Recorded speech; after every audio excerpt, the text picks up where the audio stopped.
Today's attack on a concert venue just outside Moscow. Authorities now say at least 137 people died after 4 gunmen fired at concert goers before setting the building on fire. Well, today was declared a national day of mourning for the victims. The Islamic State group has released graphic footage which appears to back up its claim of responsibility. But Vladimir Putin has suggested Ukraine was involved. Here's our Russia editor Steve Rosenberg.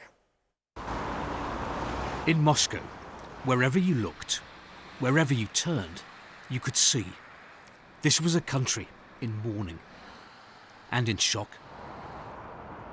Across Russia, flags flew at half-mast for the victims of the concert hall massacre. And at the scene of Friday's attack, Crocus City Hall, the queues grew longer and longer. The National Day of Mourning experienced most acutely here.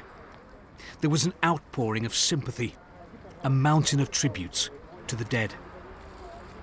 As well as leaving flowers and candles, people have also been bringing soft toys and sweets, because amongst the dead there were children. They've also been leaving messages. One is addressed to the attackers and it reads, "You are scum. We will never forgive you." Among the crowd, there was a mixture of grief and anger. It was a big shock because I live nearby and I saw it from my windows. It's horrific and a big tragedy. Such a terrible loss, says Natalia. I'll never forgive or forget. Bring back the death penalty, Yevgeny says, for terrorists, for sure. This is how the attack had begun, with gunmen in the foyer and desperate attempts to take cover. The attackers moved on to the auditorium. By the end of this, more than 130 people were dead. 4 suspects have been arrested. Tonight, the suspected gunman appeared in court. Russia claims they'd been caught fleeing to Ukraine and had contacts there. Kiev fiercely denies any link to the attack. The Islamic State group says it was behind the shooting. And on this day of mourning, silent prayers from a sombre-looking President Putin. The Kremlin says he lit a candle for the victims in church at his country estate. And Russia is praying that there will be no more attacks. If there are, that will test people's faith in the president to keep them safe. Steve Rosenberg, BBC News, Moscow. Well, tonight, France has raised its terror threat level in response to the Islamic State group's claims of responsibility for the attack in Russia. Joining me now is our security correspondent, Frank Gardner. Frank, what can we say about why Islamic State might have targeted Russia?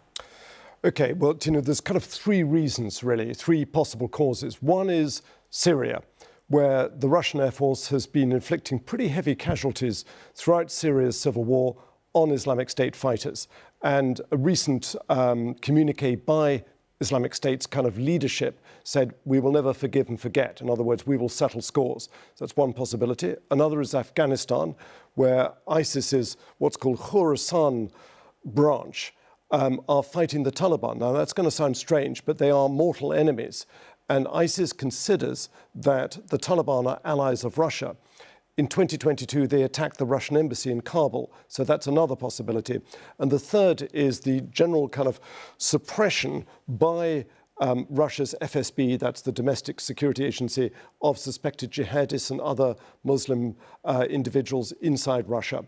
And based on this news tonight from France, Frank, what's your assessment of the Islamic State threat in Europe?